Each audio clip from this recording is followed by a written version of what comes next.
So this is interesting.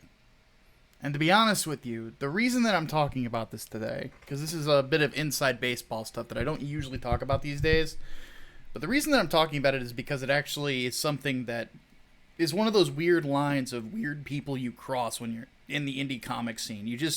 There's weirdos. That's the big thing about it. There's a lot of weirdos.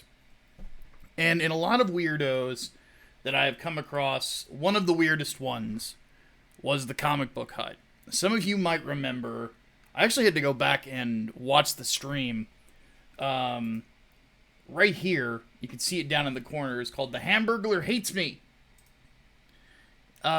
This was me discussing a video that the hut had done on me, oddly enough, and doing a bit of a response to him. And I just got finished clicking through it. I went on a live stream, and you probably never thought you would hear these words, on John De La Rosa's channel, because EVS was in there too, about the comic book hut as well.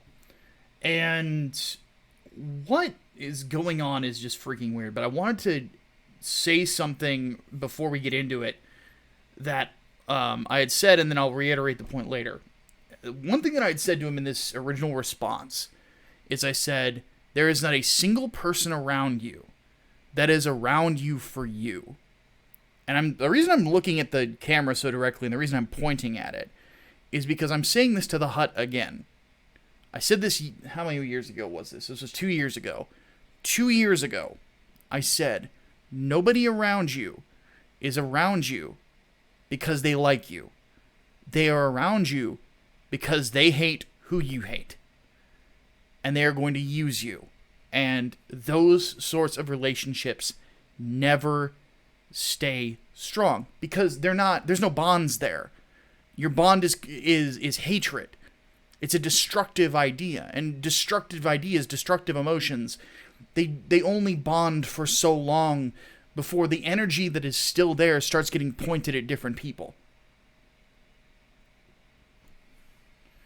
So,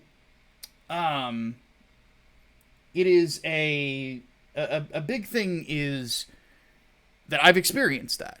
I've been there before, and there's probably other people out there within the indie comic sphere who could probably testify to the same thing. People you hung out with just because you hated the same things. Not because you liked each other really that much or anything like that. It's just because you hated the same shit or you hated the same guy.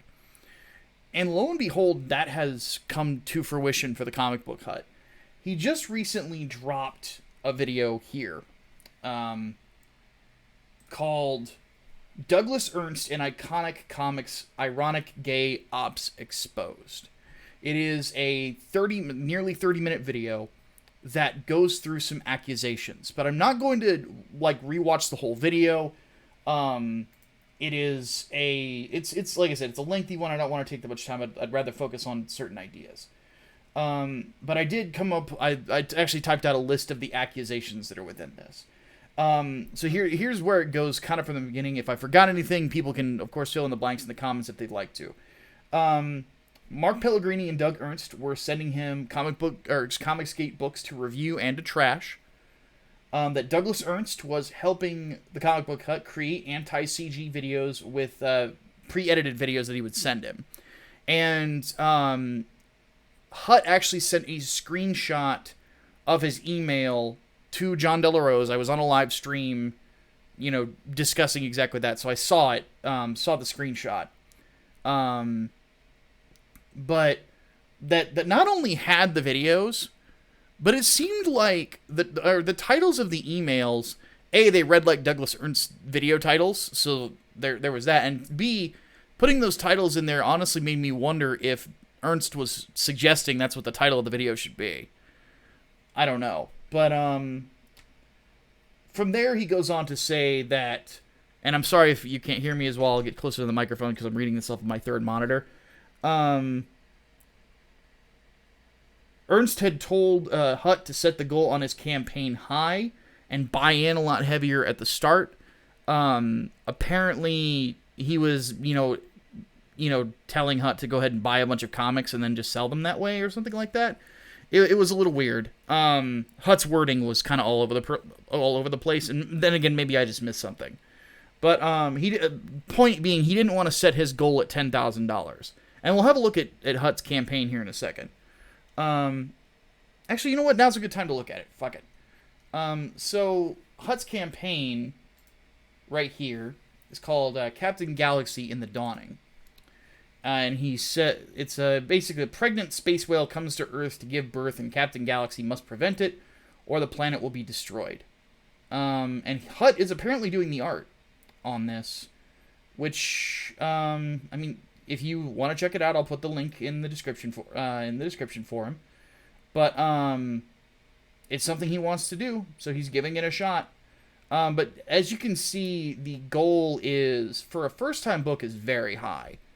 $10,000. He's the one person. He's doing the pencils, inks, colors, the whole 9 yards. He's just not lettering it. He has to hire somebody to letter it. Does it see how many pages? 60 pages. So $10,000.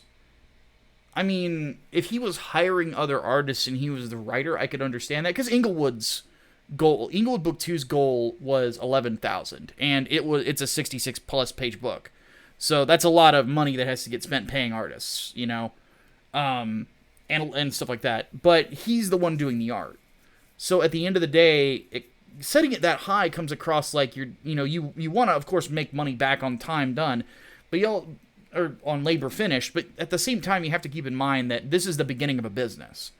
And you might have to even eat costs at the beginning of it. That's why a lot of people on their first project, they set the goal low, about 5,000. Just because it's like, okay, this is the amount that I need before I can afford to eat a bit of cost here. Because shipping a book can take, if you've got at least a couple hundred books, can take upwards of $3,000, $4,000. Printing is a couple grand usually, depending on how many books you have. Regardless, when it comes right down to it, he's got 40 days left. He's almost a fifth of the way there. He could do it. We'll have to see what happens. He's gonna have to push very hard to get this done. But personally, I think that, and this isn't an insult, I'm just saying, like, I don't think his art's ready for prime time yet. I think that he could have gone with a couple more years of working on it. Because I understand the style he's going for, but there's issues here. Specifically, like, there's perspective issues. The art feels very flat. So just personal criticism. Then again, I couldn't even do this, so I'll give him that. But regardless, when it comes to the accusations, this is what he said about his campaign, specifically when it comes to Ernst. He said he asked Doug Ernst to help promote his comic, and Ernst wouldn't do it. He wouldn't have him on a live stream to do it. Ernst also told Hutt that Pellegrini and Tim Lim likely would turn him down too. And what Hutt also said in there is that he was in the chat of one of Doug's live streams, and then he said, he's like, oh yeah, back if you want to, like, and it was kind of wishy-washy. I'm being wishy-washy because Hutt insulted my family. Unprovoked. You insult my mom and my dad and my sisters, you can go fuck yourself. That's, I'm not helping you at that point. I'll be, the most you're going to get out of me is neutrality when it comes to this shit. So, let's keep going. Now here's where it gets into really interesting things. Now here's the thing. This is a rumor, in my opinion. Just from journalistic background, this is a rumor. Because some of these things he's got to provide receipts on. Some of which this is true. Like, from what I saw, Ernst was feeding him, clips of things to use. But he alleges that Tim Lim has been feeding the Royal Up brothers, who some of you might remember that they're also known as the Incel brothers. Here's some old comics get lore for you. They're the ones who, like, basically their 15 minutes of internet fame was fantasizing about the rape and death of that Umbrella guy's daughter, in which case that just means that they're psychos, which they are psychos. I mean, but But one thing that is true is they have been slandering the Hut. Oddly enough, probably unprovoked, but maybe not. I don't fucking know, because I don't care about either of them. I'm just intrigued by this, to be honest with you. But they've said that he's been giving out backer info without any evidence that he's been doing that, and that he's been sexually harassing his backers. And again, there was no evidence of them doing that either. So the Royal Ups are crazy people. They are insane. The only reason that they have been around as much as they have, instead of realizing that they have nothing on the internet and going and getting jobs, is because Doug Ernst, being the moron that he is, he fucking was financially supporting them until the point that he couldn't anymore because they got banned off YouTube. Though they're back somehow. I don't know how that works. But regardless, he says, Hut says that he has 25 videos that Ernst sent him to help with a campaign against EVS and others.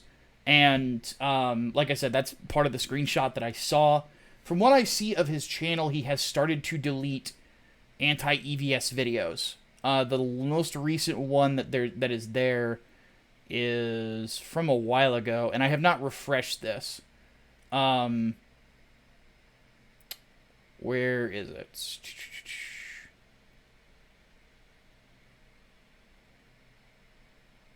Right here. A master schooling amateur. So this is from 2 months ago. So needless to say, he started deleting them. There was more here. Somebody's probably archived this page. I did not, foolishly. But regardless, he started deleting those things. He also says that he feels unsafe because Douglas Ernst knows his address, but at the same time, he also says he's the people's champion, etc., and he's going to win. So, doesn't sound like he's that scared. It is weird knowing that other people know your address, but I would not expect that Douglas Ernst is going to go try to threaten him. I've only had one experience with Doug Ernst. I've never actually spoken to the guy. There was a point where people were telling me that I should have him on to discuss Soulfinder when the first book was out, but he didn't need my help promoting that shit. He did really well. I can't really shit talk Doug Ernst on crowdfunding. He's doing a lot better than I am. But on the flip side, the one thing that bugged the fuck out of me was I made a reference to him wanting to cancel Kelsey Shannon because him and Edwin Boyette were in on that. And the funny thing about it is that up until today, I'd never said that Ernst was in on it. Now it's pretty well public knowledge. But the funny thing is I mentioned Edwin and I think Mike Miller and then a third man. Never said who the third man's name is. But guess who emails me? Whining about the video. Douglas Ernst.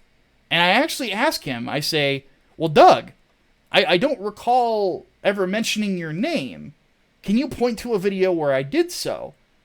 And then he got very defensive and a little threatening. In which case, it's like, what the fuck are you going to do to me? Well, honestly, there's nothing you can do that life hasn't already done to me. So it is what it is. But here's the thing. When I think about this, because I saw in here he had a video, trashing Doug Ernst, too. You look at the names. Doug Ernst, Mark Pellegrini, fucking Tim Lim. Which, by the way, I don't have anything personal against Tim Lim. I haven't talked to him in ages. And he's never said anything bad about me. But if Tim Lim's doing this, Tim, stop. You're a talented artist. You've got all the success on crowdfunding. You do not need internet drama in your life. Just focus on you, dude. Seriously. Fuck. I admittedly am being soft on Tim because Tim is one of the guys who encouraged me to start getting into comic book creation years ago. He was one of the guys in 2017 who said, no, you should get into this. You should start. Seriously. Throw down your ideas and do it. And I did, Granted, there were a lot of other people that were encouraging me at the time. Your boy Zach, EVS was another one. So on and so forth. So, But regardless, that's why I'm being nicer than I am to everybody else. but but those guys, Doug Tenable, the Royal Up brothers, these are guys who Hut was aligned with 2 years ago. And now you notice those things are switching, you know? And I will freely admit, and this is something that I have to confess, I've talked a ton of shit. I've gotten into a lot of dramatic spats that honestly I should have never gotten into, and I feel bad about it. And I probably owe a lot of people that I don't even realize I owe an apology to an apology. And at some point, hopefully I can, make up for those things and redeem myself in people's eyes. Because I do love comic books, and I love comic book fans, and I've always wanted to do what I can to stand up for them. Because comic book fans get maligned constantly. Indie creators who give a shit about their audiences constantly are maligned. And it's disgusting to see. Because at the end of the day, people are just trying to provide an alternative. And even though I'm not very happy with Hut saying what he did about my family, he's in the same boat now. He's trying to be a creator, and he's realizing how hard it is. It's stressful. It will make you it'll put years on you. Like, I've noticed in the 2 or 3 years that I've been crowdfunding comics, my hair started going gray. My the wrinkles in my forehead are becoming more defined. Like, it feels like I'm aging faster. 2 years ago, 3 years ago even, I did not look my age. Now I do. Like, it's aged me. I won't lie. Like, there's a lot of stress in it because I'm managing a business. It's to be expected. The last business I managed, it feels like that aged me too. Regardless, the point is that it goes back to what I had said with the Hut 2 years ago. Everybody around you is there because you hate the same people. They don't give a shit about you. They don't. They didn't. They never did. Doug Tenable never cared about you. Doug Ernst never cared about you. Phil Cummings never cared about you. All these guys care about is going after Ethan Van Sciver, and I don't understand why. That's the big thing. I don't understand why. Douglas Ernst, like, their most recent Kickstarter is doing quite well, from what I understand. It's another Common America crossover, I think. Let me look them up real quick.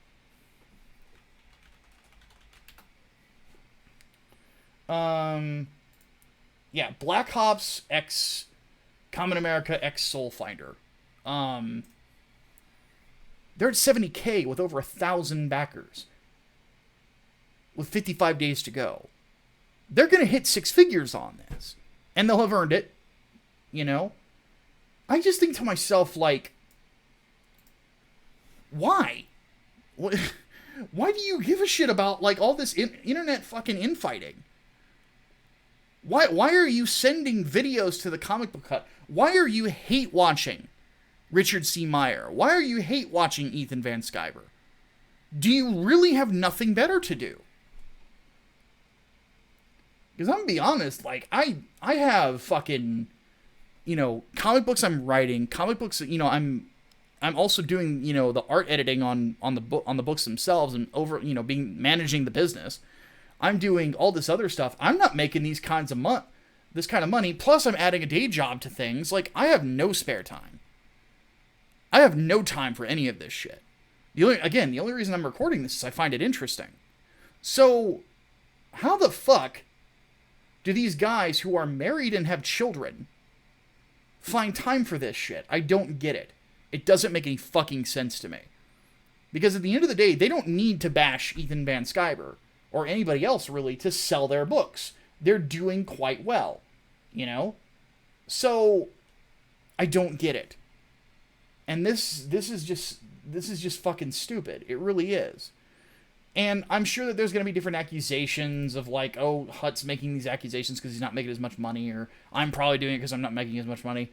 Look, the fact of the matter is that all this shit is stupid. That's something I realized a year ago. And the reason I'm doing this video is basically to emphasize that point. It's stupid. These feuds are stupid. The feuds that I got into were stupid. And I was hanging around people that were keeping me in them. And to be honest with you, I can kind of identify with what the Hut is saying. there comes a point where you realize that you're not really friends with some people. You realize they're using you or hoping to use you like a cudgel. Liam Gray was like that with me. It's a fact of the matter, you know, and it sucks. But at the end of the day, you want to hang around people that like you for you. You know, the people that I hang out with mostly on the internet, you know, space these days are people I've known for nearly a decade. You know, with Optimus and Xavier and the Graded Crew and so on and so forth. Like, I've known these guys for ages, you know, and they're good friends, and they're people I trust, and they're people who help me out with shit, you know, and they like me because I'm me, you know, much of a prick as I can be. But when it comes right down to it, this is just, in my opinion, the fulfillment of internet prophecy. I say that with all the sarcasm in the world. Is hatred is not a good binder. It really isn't. It's not a good foundation for friendship. You know?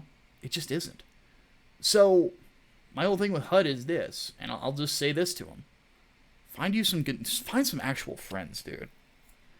Find people who love you and care about you, and actually give a shit about you as a person. Find those people. Whether it's at church or anything like that, find those people. Because this sort of shit is just fucking silly. And to Ernst and Tim and those guys, dude, well, first off, to Phil Cummings, dude, if your family's still there, spend time with them, stop with the internet bullshit. When it comes to Doug and to Tim and to Mark Pellegrini, guys, wake up. You're hitting over 6 figures on your fucking campaigns. A ton of people that are on the indie sphere that have great books wish that they were in your shoes. You're doing good. This bullshit, this drama is fucking stupid. You're getting mad at Ethan Van Sciver over dumb shit. Maybe he has an opinion you don't like. So fucking what? I could bet it probably hasn't cost you a fucking dime. Until now it's been put out there that you've been trying to use this kid like a cudgel. That's going to fuck with your business because it tells people that you're not focused on business.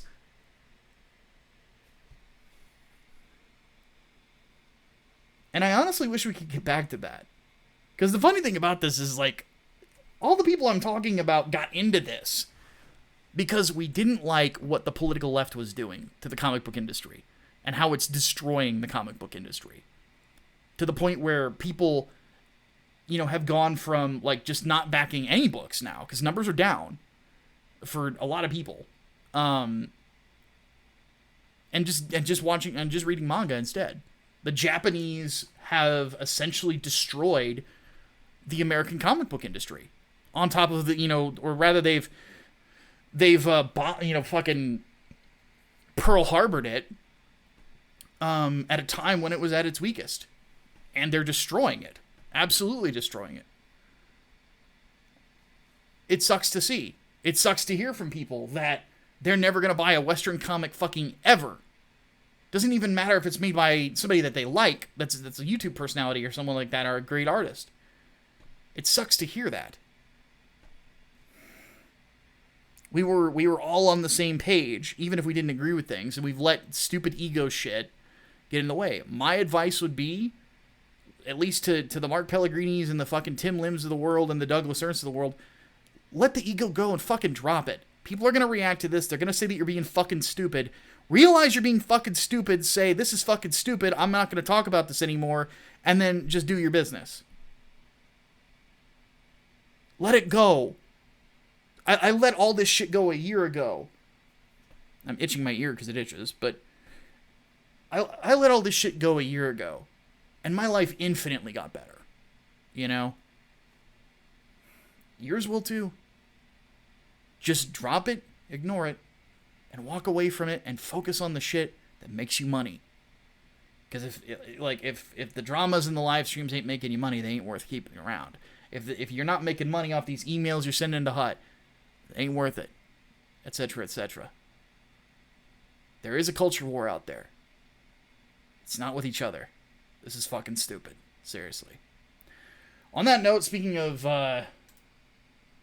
struggling Indiegogos or whatever, it's not really. I've done better than I honestly thought I was going to do with Englewood Book 2. I had thought that I was done. I'm not going to lie. But people have come out. We're almost at 200 backers. And the art looks fantastic. I'm hoping that in the near future that I'll be able to continue working with these guys.